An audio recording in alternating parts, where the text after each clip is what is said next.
निगरान हुकूमत को आते ही सख्त मुआशी चैलेंजेस का सामना है। आज कारोबार के आगाज में इंटरबैंक में डॉलर 3 रुपए महंगा होकर 291 रुपए 51 पैसे का हो गया है, जबकि इससे पहले ओपन मार्केट में डॉलर 302 रुपए का हो गया था। आज भी डॉलर ओपन मार्केट में 304 रुपए तक मिल रहा था। पाकिस्तान ने हाल ही में IMF के साथ स्टैंड बाय अरेंजमेंट के तहत ये गारंटी दी थी कि हुकूमत एक्सचेंज रेट में बराह रास्त या बिलवास्ता मुदाखलत नहीं करेगी और मुसलसल 5 कारोबारी दिनों में इंटरबैंक और ओपन मार्केट में डॉलर रेट का फर्क औसतन 1.25% से ज़्यादा नहीं होगा। यानी या तो इंटरबैंक में डॉलर मजीद बढ़ेगा या फिर ओपन मार्केट में रुपए की कदर में बेहतरी आना लाजिम होगा, वरना जैसे जैसे ओपन मार्केट में रुपया गिरेगा वैसे वैसे इंटरबैंक में भी रुपया गिरेगा। दूसरी तरफ जुलाई की आदाद शुमार मायूस कन रहे हैं। एक तरफ खित्ते के ममालिक की बरामदात और तरसीलात ज़र दोनों ही बढ़ रही हैं, तो दूसरी तरफ पाकिस्तान की बरामदात और तरसीलात ज़र दोनों ही गिर रही हैं। जुलाई में पाकिस्तान की तरसीलात ज़र 5 माह की कम तरीन सतह पर आ गई और सिर्फ 2 अरब डॉलर्स रहीं। बरामदात भी सिर्फ 2 अरब डॉलर्स रहीं।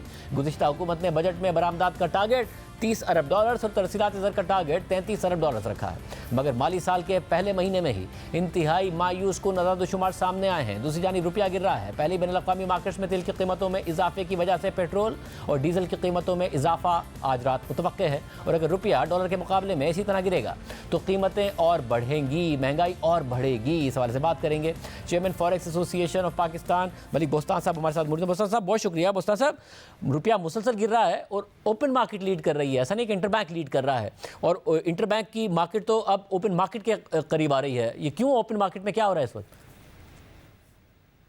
देखो, ये इब्तदा तो इसने इंटरबैंक ने की थी, क्योंकि हमारा डॉलर का रेट जब 320 से कम हो गया 270 हुआ, और उसके बाद बैंकों ने दोबारा उसको 290 तक ले गए, और वह पिछले 2 हफ्ते से 290 के करीब ही था, लेकिन आज उन्होंने 293 पे क्लोजिंग की है। हुकूमत ने यह वादा किया था कि डॉलर का रेट जो हम मार्केट के से 1 से 1.25% पे रखेंगे, तो इसी चीज़ को देखते हुए हुकूमत ये मतलब पहला दिन था, और ज़ाहिर अभी तो उनके फील्डर प्लेयर अभी तक सेट ही नहीं हुए, और खेलने का भी टाइम मिल चाहिए उनको खेलने के लिए। हुकूमत लेकिन ये चाहेगी कि डॉलर जो IMF को हमारा मायदा है $1 बिलियन भी मिल रहे हैं सितंबर में, तो उसको वो वफा करें। तो डिमांड है उन्होंने, तो आपको पता है 4000 कंटेनर जो खड़े थे उन पर भी पाबंदी जो है हटा दी है। वो इंटरबैंक से आप ले सकते हैं, उन पर पहले पाबंदी थी कि इंटरबैंक से आप नहीं ले सकते क्योंकि बगैर LC के आपने कंटेनर मंगाया। इस तरह जो गैर एलानिया इम्पोर्ट पाबंदी थी पिछले 2 साल से, उनको भी फ्री हैंड दे दी, अब इंटरबैंक से वो भी खरीद रहे हैं। तो वक्ती तौर पर डिमांड आई है, लेकिन उसके बाद आप देखेंगे डॉलर का रेट कम भी होगा, पहले भी बड़ा और कम होता रहता है। मैं पब्लिक से ये रिक्वेस्ट करूँ कि पैनिक में आप बाइंग नहीं करें। वैसे मगर मसला है कि केयरटेकर तो अब आई है ना, मगर ओपन मार्केट में पिछले हफ्ते से ही डॉलर मुसलसल बढ़ना शुरू हो गया था, रुपया गिरना शुरू हो गया था। तो मुझे ये बताइए कि क्या पब्लिक पैनिक बाइंग कर रही है, कुछ और हो रहा है ओपन मार्केट में? देखो, आज इंटरबैंक बड़ा मुसलसल पिछले 2 दिन से तो पब्लिक की आज डिमांड ज़्यादा थी, वरना इतनी आज भी हमारे पास डॉलर सरप्लस थे। हमने इंटरबैंक में भी सेल की 50% पब्लिक बाइंग करने आई थी, और उसमें बड़ी वजह तो ये है कि सऊदीया का जो है आपको पता है उम्रा खुल गया, और लोगों को उन्होंने फ़ीस भी दुगनी कर दी, ज़ियारत वीज़े के लिए भी फ़ीस दुगनी हो गई है। उनकी ज़्यादातर बाइंग उनकी होती है, ज़्यादातर लोग 1000, 2000, 3000 डॉलर खरीद रहे हैं, कोई बड़ी बाइंग करने कोई भी नहीं आ रहा। लेकिन उन्हें इस वक्त 88 फ्लाइटें पाकिस्तान से बाहर जा रही हैं, और उनको इतना डॉलर जो हमारा जा रहा है। मैं समझता हूँ हुकूमत को इस वक्त कुछ फैसले करने पड़ेंगे कड़वे, और ये निगरान हुकूमत की ये रवायत रही है कि इसमें कड़वे फैसले यही हो जाते हैं क्योंकि किसी की जवाबदेही नहीं है। तो लेकिन ऐसे कड़वे फैसले करके जाएंगे जो पाकिस्तान की मैशत को सहारा दें और पाकिस्तानी रुपये मुस्तकम हो।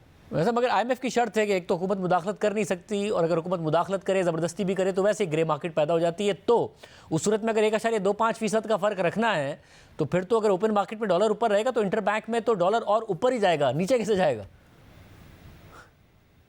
नहीं, हम इसको क्लोजली वॉच कर रहे हैं, हम देख रहे हैं, क्योंकि ये जीनियस बाइंग है, कोई बड़ी बाइंग नहीं आ रही। बड़ी बाइंग आती है फिर ख़तरा होता है, और जो हमारा फ़र्क है इंटरबैंक और फ्री मार्केट का वो 2% से ऊपर जाएगा तो हम बिल्कुल इसको इंटरवीन भी करेंगे। और ये ऐसे ही नहीं है कि बिल्कुल इस तरह रुपये को बेयारो मददगार छोड़ा जाएगा। तो आज तो 304 रुपये तक का मिल रहा था, तो ये तो वैसे ही 2% से बहुत ऊपर है।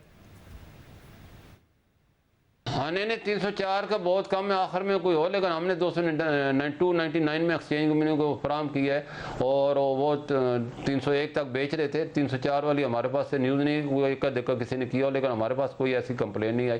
301 में लोगों को मिले, और हम इसको देखेंगे, अगर कल इंटरबैंक नहीं बढ़ते तो ये वापस भी आ जाएगा, अगर कुछ थोड़ा बड़ा भी है तो।